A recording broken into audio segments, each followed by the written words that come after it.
Welcome to the Nick and Jimmy Show. On today's episode, we have Marc Lefort. Marc, welcome. Welcome. Thank you very much for having me. Our pleasure. You're welcome. And thank you for taking the time to be here today. No problem. So tell us, who are you, Marc? What do you do? What's your story, man? What's up? Okay, so I'm VP for McGill Immobilier and Engel and Völkers for all the new development projects. I'm not a broker, so I'm really specialized in launching new developments in Montreal or in Quebec City, so in the province. I've been doing this for 10 years. Mm-hmm. And so I joined this agency about a year and a half ago. I knew Patrice and Debbie, which are the owners of the agency. And we just decided to, join forces and try to develop more projects. So, yeah. And that's with Engel and Völkers? Well, that's the thing. So there's two agencies. There's McGill Immobilier, which is really the only agency in Quebec which is specialized in new condos/houses. Okay. So we only do that. There's no resale. So it's really new developments. Mm-hmm. And then there's Engel and Völkers, which is a new agency in Montreal and Quebec, which is actually everywhere in the world for years. But so Patrice and Debbie bought the franchise 3 years ago. And so it's really for resale for luxurious properties, but we can combine both together. Sometimes we do new developments, which are really high-end, and we can brand it McGill Immobilier or Engel and Völkers, but it's actually the same, company. And so we do anything from, I have developers reaching out to us and saying, I have a land, what should I do with it? So we go there, we do a study, you should do condos, maybe smaller units, bigger units, how many floors. So we start from, really the beginning, the budget, everything up to selling. So we do also with them the marketing plan, we help with the marketing, we put our sales team in the sales office, we coach them, we put a structure in place.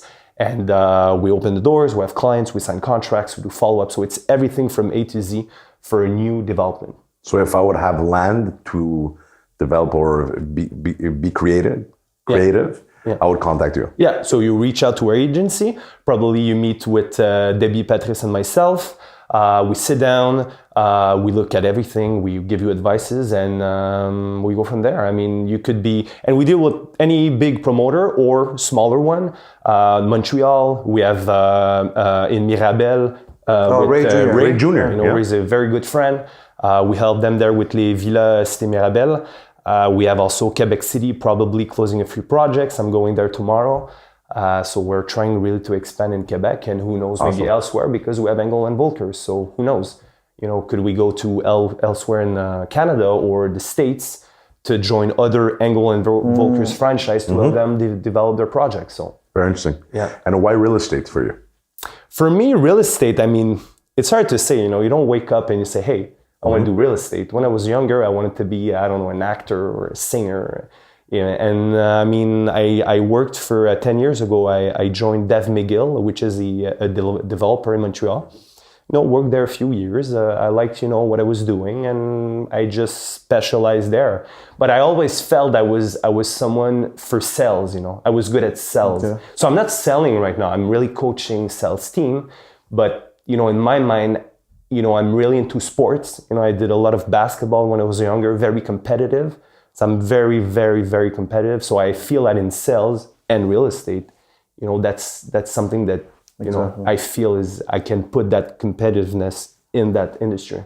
But you're not a broker. I'm not a broker. So that's why, corporate. Exactly. So I joined forces with this agency because they were looking for someone really that's just doing that. That's not also doing resales or whatever. Just like, okay, you're specialized in new development. Come with us. You're only doing this. So that's why it's really my niche. I'm doing this, and it's going pretty good. And what's your past experience like? What did you do to get where you are right now? Well, I was born in Repentigny. Okay, so I'm Québécois, Then I moved to Paris when I was 8 years old. Okay. Yeah, my dad was transferred there, so I lived there for 8 years. Paris, a great experience. What did your parents do? My dad was so completely different than me. He's an accountant, Okay. so really like structured numbers. So he was working there. My mother is a pharmacist. Oh, okay. So I was there for 8 years. Great experience. Traveling around. All the countries, new cultures. It was for me. I think it changed everything. I'm not saying that if I had stayed in Repentigny, I still would be like a great person. Maybe not the same path that I would be now. Paris really like changed everything for me. Then I came back. I was 15 years old. I finished my CEGEP in Stanislas, which is a French school in Outremont. Then I went to Concordia University, did marketing, started an MBA that I never finished because I was too busy. And real estate started. And Were you ever a broker before? No, I was never a broker. I could be in the future. Right now, I don't feel the need to become a broker. We'll see. We never know. Cool. Yeah. And what is the difference? Because I think Jim was asking before. Yeah. There's, Engel and Völkers focuses more on luxury real estate. Yeah. What's the difference between Engel and Völkers and Christie's or Profusion Immobilier? Well, Engel and Völkers, it's really a brand. So it's an international brand. So you have the international exposure. Mm-hmm. That's why that's incredible. So and right now the real estate market is really hot. So you have a lot of international buyers, not just for investment, but that come to Montreal to live. Yeah. So you have that international exposure, whether it is, in Europe, in the States, so elsewhere in Canada. So when you list your property, which is, let's say in Westmount and TMR, stuff like that, well, you have that amazing international exposure. And right now, Engel and Völkers, we're having like the best years in all the agencies. It's going very, very well. Our brokers are selling like crazy, those big houses, $1 million, $2 million, $3 million up. So you see that in Montreal, sometimes we're feeling, Montreal, is it really like you have those kind of properties? They're really selling. Yeah. That's really big. You have that clientele, not just international, but in Montreal, that has the money and they're buying big properties. I actually saw a post, I'm not sure if it was your post, in Candiac from Engel and Völkers, 6.2 million. Yeah, no, it's crazy. And it's selling. For sure, it's going to take a few months to sell, but sometimes it's selling fast. You do have, Montreal, the market is crazy. Where's the hottest market in Montreal right now? Or Greater Montreal? Well, that's the thing. It's tough to say because sometimes people are saying, it's more downtown. I have those high towers, it's going fast. But as I was saying, we did a launch in Ville Saint-Laurent and you wouldn't expect that, maybe that huge success. And we sold like 200 condos in 2 days in Ville Saint-Laurent, which is an amazing neighborhood because you're going to have Royal Mount, which is the new 10-30, 15-40 that they're going to do. So for sure, it's changing. But still, in the past, you wouldn't see like 200 units in the Ville Saint-Laurent. And I think it's a combination of the market, but also of what we do because we have the right recipe to reach those results. So yeah. So is that really going to happen? 10-30, but 15-40? Yeah. So 15-40, which is Royal Mount, which is the south side of the 40 and the west side of the 15. Right before Orange Julep. Right after, actually. Right after. Okay. So it's been approved. There've been a few articles the last few weeks. Huge development, commercial, hotel, restaurants. There's going to be a lot of traffic, no? Well, the city approved it because they have a plan for the traffic. But for sure, we know that we have a lot of traffic there. But there's a plan. Does the government get involved in helping out with funds when it comes to big developments like that? Well, yes and no. You put your plans. And you ask for a permit, and you work with the city. But the city is always really, they collaborate because they want Montreal to expand, especially in that neighborhood. Just that neighborhood. You have also so le 15-40 that's going to change. The Hippodrome one day, there's gonna be something. So it's really like a changing neighborhood. Yeah. So, but every neighborhood, Griffintown is crazy. Downtown. Rosemont. Even Lachine, Canal Lachine there? Lachine, so when you say after Orange Julep, it's there where Marathon, Baton Rouge is? All that? Yeah, but when I say after, closer to the 40, actually. Closer to the 40, okay. Yeah, cool. Closer to the 40. All right. So, but it's going to be done within 5 to 10 years, but still, people, and they're buying because they know the value is going to increase. My friend recently bought a condo at Rouge. Yeah. And you told me that you were the president or the... Yeah, so I worked at DevMont before. So my path, I was at McGill, then I was at DevMont. I was VP of Sales and Marketing. We had amazing years. I mean, it was selling like crazy. Phase 6, we sold it, almost sold out before delivery. It went really, really well. Then we launched Westbury, which is close to Rouge. It's on the 15, on the east side of the 15. Went really well. And then, I joined McGill Immobilier, Engel and Völkers, and we've been launching different kind of projects. I mean, it's another game now. I mean, I was working for a promoter. Now I'm working for an agency for different promoters, and we're launching projects here and there. So different ballgame.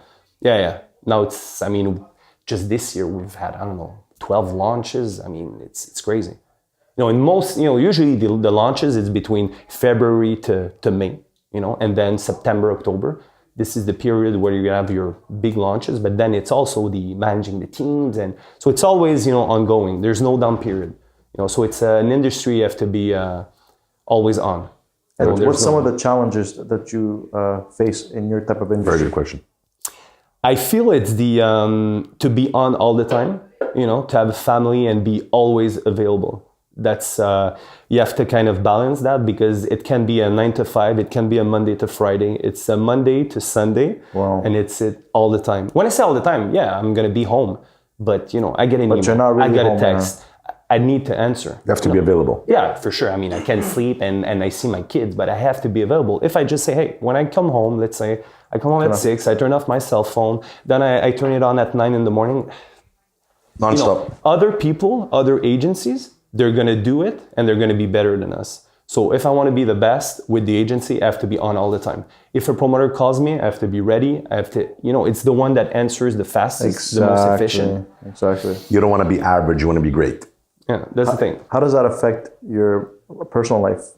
It has an effect, but I feel that I have a great wife, that's really support. And she understands a lot. She's a broker herself. She's in resale, so for sure it's a bit different. She makes her schedule. She takes less maybe mandates because she wants to be with the kids. But no, it's been great. I think I see my kids. We have good balance, but for sure you have peak periods as I said, September, October. That it's gonna be a bit crazy, but then it's a choice that you make. For me, I could say, okay, I'm gonna do my 9 to 5, Monday to Friday. I couldn't do it. I wouldn't be able to do it. It's in me to be an entrepreneur. I need to do more. Exactly. So, you have to balance both. I feel we have a great balance, but sometimes you come home, the kids are sleeping. Yeah. I know we spoke about this earlier, and correct me if I'm wrong, that it's either in real estate, it's either you're a top producer or you're broke, because all the fees and everything. What do you think about that? Well, I'm less in resale, but I would say, you do have the top producers that you see everywhere, like whoever, like Martin Rouleau, which is an Engel Völkers, which is a huge broker. You do have, and sometimes I have friends that tell me, oh, wow, your brokers, they're all making tons of money. But Engel and Völkers for sure, it's going well. You do have other agencies. It's not everyone but Engel and Völkers, who have top producers, is going well. But you're right, it's not, and then you have other agencies where you have different brokers. It's not everyone that's making. But that's in sales in general, right? Yeah, for sure. We have we feel that we have the top ones at Engel and Völkers, but you do have other ones, and it's okay that are trying. But yes, you have fees. You have to do marketing. You have to invest money. So in every industry, you have different performer. But I feel in our niche of new construction, we don't have competition. We do have other agencies that are trying to do what we do, but there's you guys have the name. Yeah, there's no competition. You don't have another agency, and that's a fact, that's specialized in new development, and they're doing as big projects as we do. Mm-hmm. So we feel that we're lucky, but as I said, it's work. You have to be on. 100%. And what's the difference between somebody like Martin Rouleau compared to some other real estate agents that's putting in the hours, but it's not really succeeding that much?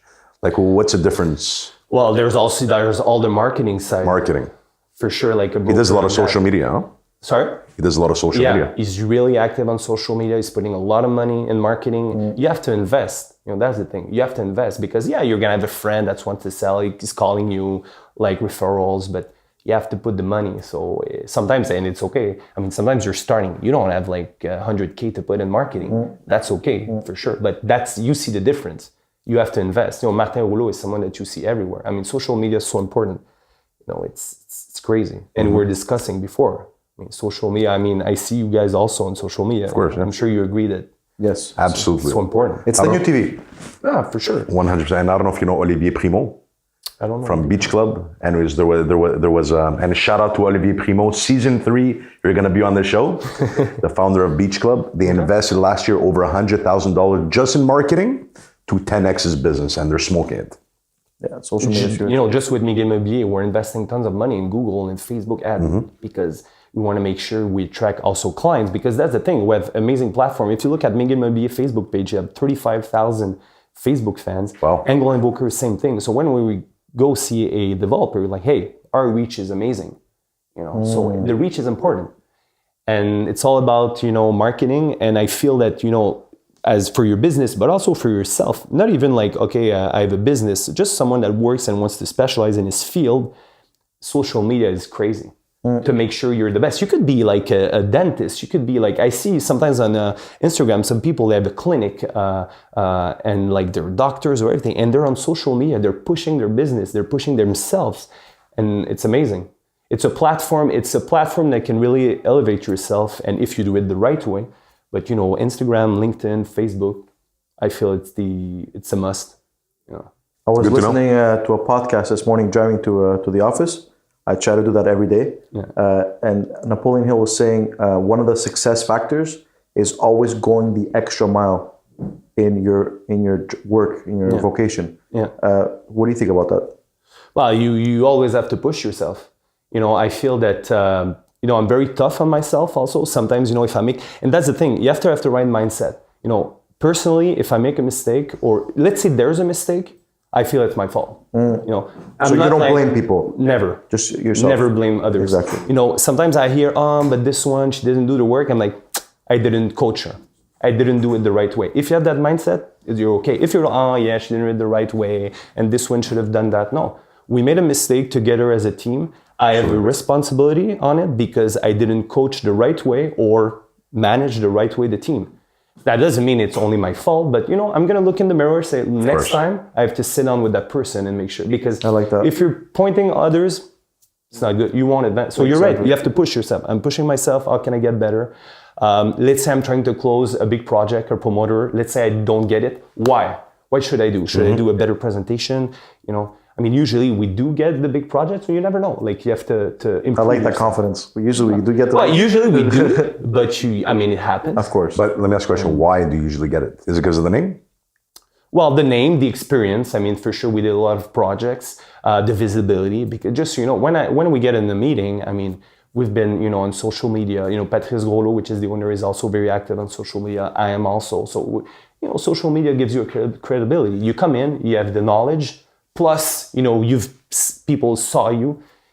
It does help. So here's a question. What if the agency or somebody, an entrepreneur, has all that, but not the social media? Do you think that's going to be a minus on the... Good question. It's not a minus in terms of knowledge, for sure, but it's a minus in terms of credibility. Exposure. Exposure. It's an add-on. For sure. No, and we're discussing, you and I before, like people, social media, sometimes you're like, should I post? People will feel I post too much, or, I post about myself. You have to forget that. You do it the right way. You do what you think is good. And if it's working for you, then you do it. You forget what people think, because for sure, social media, people are going to say, this guy is posting this and about his success. Maybe they're going to say he's posting too much, but you do it, it works out. And Instagram, people can unfollow you. So if they don't want to see you, it's okay. Just like Gary Vee says, and shout out to Gary Vee, season 3, you will be on the show. Most people will fail because they care too much about what other people think. Of course. Once you don't think about that, I think you're good. And it helps you also with confidence. I think confidence is a big, item that you must have. Confidence. Not too much, not cocky, but confidence about yourself. And if you fail, you look in the mirror, but confidence that you can achieve things, because your confidence is going to help you do those things. Absolutely. I feel sometimes that, I remember when I had less projects, I was trying to sell condos to clients, when I have less projects. So I would be on the floor selling condos. Each client that would enter, for sure I'm closing the client. For sure I'm selling condo. It wouldn't happen every time, but every time I'm sure I'm closing. And when I'm not, I'm like, dang. I love it. There's something I didn't do right. My pitch, or was it that it was, I don't know. But every time, like, for sure. So you have to have that confidence, but you have to be able to, correct yourself. So, yeah. And so basically, a lot of people, and one of the things, the reason why we started the show is because people look at you now, okay, and they see, okay, this guy's successful now, but they don't know what you have to go through, right? Or the town. So they say, oh, he was lucky, he did this because of this. So say some of the challenges that you have to go through at the beginning. Well, at the beginning, a few years ago, before that, 10 years ago, I didn't know what I wanted to do. The challenge always, you do a few jobs, you don't like that. I did some marketing. You question yourself, like, what should I do? I felt that I didn't have like a purpose. Like, I wasn't a doctor. I wasn't a dentist. I went in first marketing, communication. You're like, it's a large field, When people say that marketing, well, what can you do in marketing? You can do so many stuff. Exactly. So it's like, you search for yourself, but I felt I had always that drive that sometimes, I did a few smaller jobs, like, that's not for me. Like, I always picture myself doing more. And when I say more, it's not about like money, it's like about the challenge. And I always tell people, it's not about like making money, I want to make money. That should be the last priority. My goal is to be the best at what I do. Yeah, along the line, you're going to make money, but I don't care about the money. I want to be the best. I'm very competitive. And yeah, I had to go through a few jobs. I'm like, what should I do? And my wife was very supportive. That's not for you. Don't worry. Changing jobs. And then you find your feel, like, wow, this is for me. And but I was lucky in a way. And that's something. I was born in a very great family. A family that had money. So for sure, there's luck involved. I had great education. I went to Paris. So for sure, some people are going to say he was lucky. For that, for sure. I was born in a good family. I went to France, great education. So on that side, for sure. But then, I wasn't alone. My dad never gave me a lot of money and everything. I really on my own going, My dad, he was in a very poor family. So he was born in Saint-Rémy, 10 kids, very poor family. So he worked at 12 years old, and he did great. He was VP of Bell Canada after, accountant. He did amazing, but he did it from scratch. And so he always told us, I started working myself at 15 years old at Tim Hortons. He's like, you're going to go work and I'm not going to give you a lot of money, like $20 or it's never like, hey, you have a big account full of money. So that was the right way. And I feel I'm going to do the same with my kids, He taught you the value of money. For sure. Bravo. And even now, sometimes, I'm like, oh, I think I'm going to. So right now, I'm in my courtyard, I'm doing a pool. And every time he says, oh, that's a lot of money, you shouldn't do it. And so even now, it's so important for him, money, because he was raised that, they had, not a lot of food. And there were 12 in the house with the parents, divided. So you're like, wow. Control it. That's another, I didn't live that. So. Because it's easy to make money at whatever you do, but it's harder to keep. Yeah. You can, so no, it was a great education for sure. You were talking before about stability. Yeah. That you're very stable and you have the horse mentality. You focus. Yeah. I'm very stable on that. As I said, I'm with my wife for it's been 15 years. I met her. I was in CJEP. We've been together, no break. We've been. How do you do it, wife? I'm joking. Sometimes I ask her, I'm like, well, okay, one day maybe you're gonna leave me. It's like, no, it's been great. For sure, relationship always high and lows. But I feel that, and that's the thing. That's why I say, as a team, there's high and lows in your couple, but you have to look in the mirror and say, okay, I made a mistake, or I was, maybe I'm tired, so I was more aggressive or whatever, and then. Once you have that mentality, your couple is going to go well but if you're all, no, it's your fault. No, I'm like that, so I won't change. No. Communication is key. Yeah. I'm someone that's not very patient, so I know it.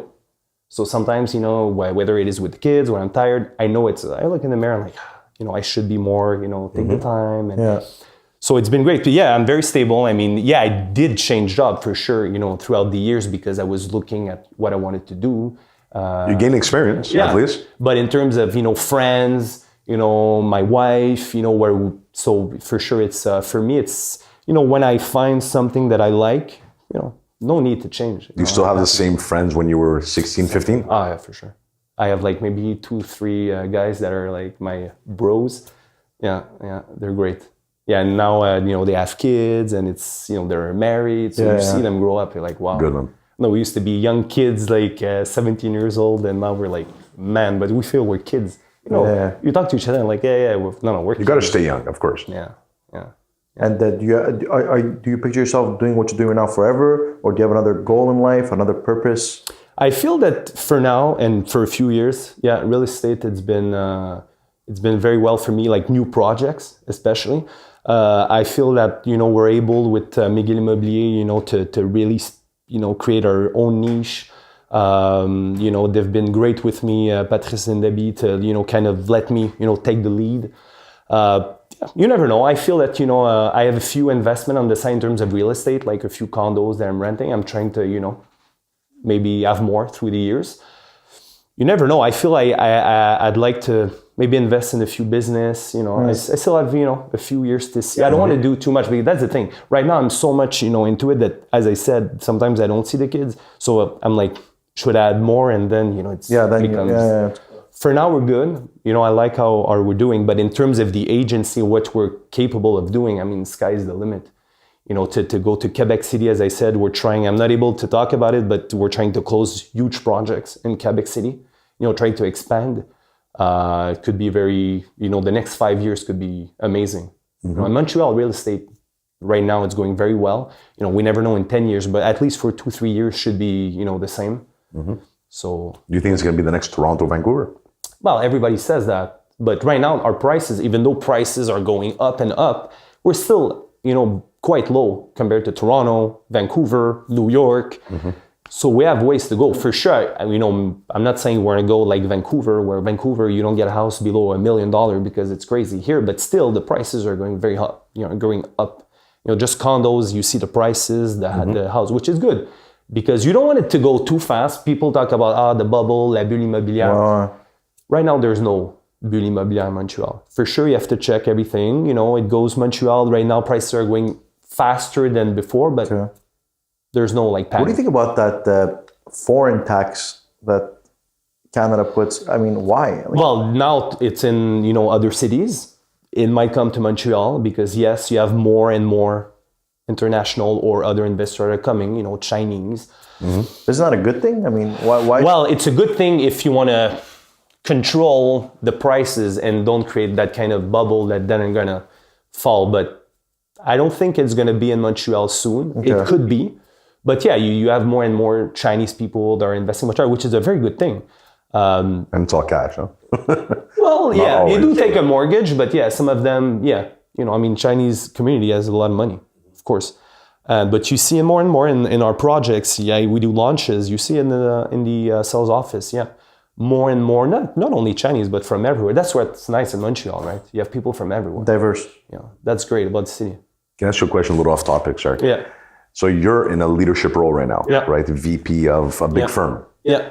What's one skill set that you always focus on to improve?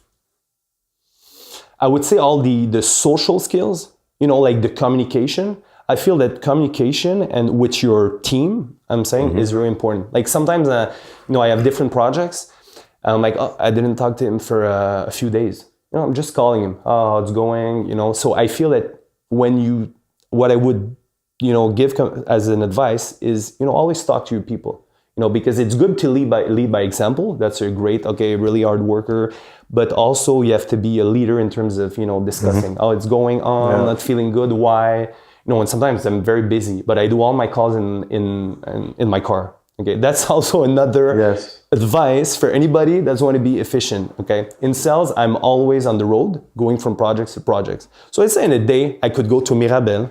Okay, I could come back. I'm like in my car, I do all my calls. Because otherwise, I'm losing Time an is hour. money. Time I'm is losing money. an hour and a half per day. So all my calls, I know I have calls to make. I don't make them right away. I talk to my team. I make them in my car. I'm calling. How are you? Any problems? So I try to be as present as possible, at least on the phone. I would say that's a big plus, to really have a good communication with your people and trying to improve it. So Good. it's tough to be a manager, a leader. It's tough because you have different personalities. You have to be present. You have to be open. It's And you have to become like a chameleon, right? You can't talk to one person the same way you're gonna talk to the other person. So you have to learn how to talk. You know your people. You know that you can be tough with someone because he reacts well to it. Other person, no. It's like a team. And as I said, I played basketball in the past. I coached also basketball, like young kids, and it's like that. You know that this guy, you can tell him, hey, you're not working well. You're not playing well. Let's go. The other is like, don't worry. It's okay. You have to be different with everyone to make sure, And I'm the style of person that I don't like to, just say, oh, it's not working. Let's fire this person. It's like, no, we're keeping our people. Let's work with these people. And if there's challenges, we're also, to blame and make sure Of course. we're a family. Collaboration. Exactly. And do you wake up early in the morning?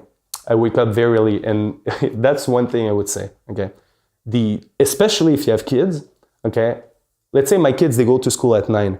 They wake up at 7:30. If I have meetings, for sure I leave early, and my wife are gonna take care of them. But otherwise, I'm with them, breakfast, lunch, school. So between that 7:30 to 9, I'm not working, which is okay. But I wake up. Sometimes I do wake up at 5 a.m. Sometimes I try to go to the gym, but otherwise I do some emails from 5:30 to 7:30. I plan my week, my day, and then I'm good. Because otherwise I'm starting really at 9 and it's too late. It's too late because I have to confirm my meetings. I have to make sure if I have reports to do. I have, someone asked me something yesterday. I wake up early, I have to do my emails there. Otherwise, I don't have time. I'm in meetings and then I do also emails at night. I have to do them. So I would say if you want to succeed, sleep for sure, but you have to maximize the time of work. But for somebody to wake up at 5:30, because I am, but I'm really not a morning guy. I try to be. For somebody to wake up at 5:30, if they're used to waking up at 8:30, what's your advice to go from 8:30 to 5:30? For sure, there's a transition period. Exactly. But I would say also it depends on every person. I don't need a lot of sleep personally, but I don't go to bed at like 1 a.m. So like 10? I go to bed at like 10, sleep from 10:30. So 6 hours, let's say. 10:45, max 11 to 5:30. So 6 hours for me is okay. But I don't drink, So for sure, maybe I'm gonna have a glass of wine on the weekend, a beer, but during the week, there's no alcohol. Otherwise, forget it. If I drink, a bottle of wine with my wife, It's gonna be hard to wake up. I won't wake up at 5:30. There's no alcohol during the week because for me, I have to be, able to wake up, and be functional. So then again, I would say another advice, take time for yourself. I think that you're doing sports, gym, is a huge plus. Like the last month, I didn't go to the gym. And I don't do much. I do some cardio, a bit of, weightlifting, but just to do, it helps me being positive, motivated. And when I don't go, you see the difference. You see the difference. So I would say, you have to go to the gym. But what if somebody, for example, he has a job. And after work is when he decides to build his empire. Right? So he works 9 to 5 and then he does other things, let's say to 1, 2 in the morning to build himself up. So that person to wake up at 5. It's going to be hard. But then again, it depends. Some people are going to say, I don't work in the morning. I'm going to work until 2 a.m. It's okay. Won't wake up at 5. Me, I'm not able to work until 2 a.m. I'd rather go to sleep earlier and wake up early. That's my... But otherwise, I do have people, I know they work until 2:30. It's kind of the same. It's just Everybody's different period, right? Exactly, yeah. So you have to have your system and be organized. It's important to be organized, I feel. As a leader, I know you guys, but to know, where you put your things, your email, be organized. Of course. Not to be lost. Because if you're managing a lot of things, it can get crazy. So and it's important to have a great team, man. For sure. And that's what we're very happy for our team. Yeah. Without these guys, there's no Nick and Jimmy show. That's always our focus. At McGill Immobilier, it's not one person. It's not Patrice Groslo, it's not Marc Lefort, it's really everyone. And when we do a big launches, it's thank you everybody, you know, from anybody that's signing a contract, an admin, a salesperson, it's everyone.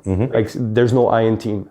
That's for sure. I like it. We're talking about social media. If somebody wants to follow you on social media and they want to follow your journey, your success, how can they follow you? So my username is marc.lefort on Instagram, and you know, I mean, it's been going well. I mean, I have a good, you know, fan base. You know, just posting, and sometimes people ask me, but you know, how do you do it? What do you put? I'm just posting, you know, what I do.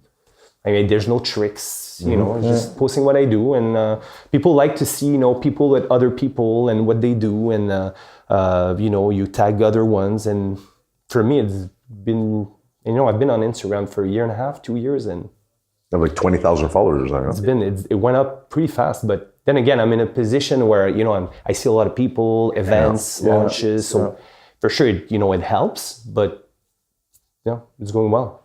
Awesome. Congratulations, man. You should be proud of yourself. Keep on doing what you're doing. Thank you. And as you know, one of our mission with the Nick and Jimmy Show is to inspire local success. So from somebody that's from the local market, and they see your interview and your story, if there's one tip, one advice you can give as an entrepreneur, what would it be? I would say that you have to be very organized. You have to be very organized. You have to have a system. That's the thing. You have to sit down and have a system. And sometimes I ask people that work with us, do you have a system? Like, what do you mean? Like, what's your system? My system, for example, to not get lost and be organized, is when I send an email, I always put myself in CC. Always. Okay. Really? Why? Always. Because I don't want to forget what I'm asking you.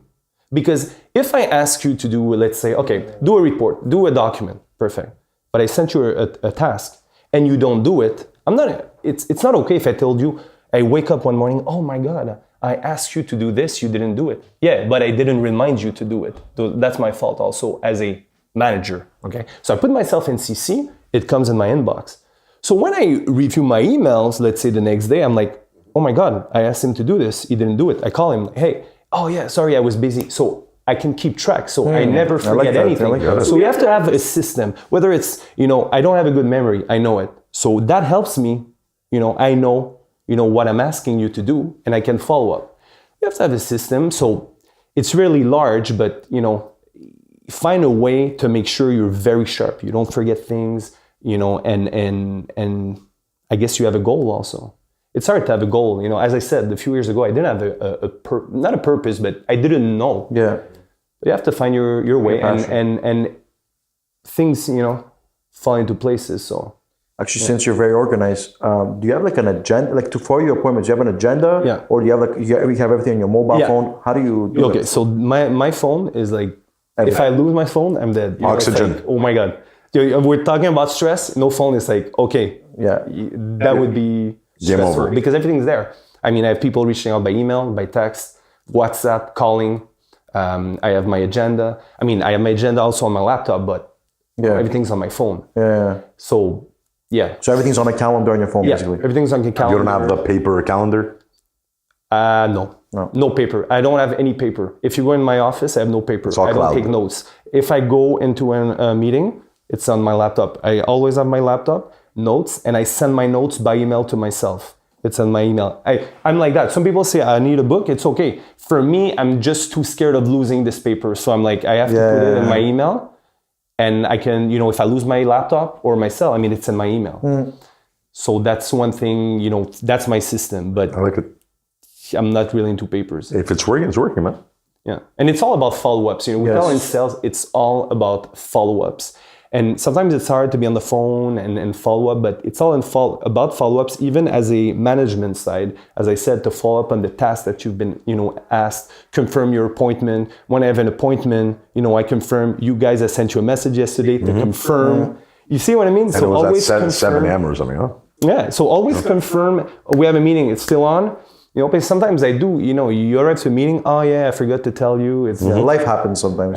I can't lose 2 hours, you know, go to a meeting and they forgot to tell me that it's canceled. So always, you know, confirm. So. I like it. So once again, thank you for your time.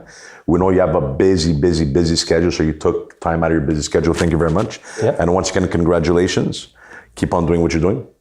Thank you very much for having me. It's been amazing, pleasure. and I'll follow all your interviews. Thank you very much. Thank you very much.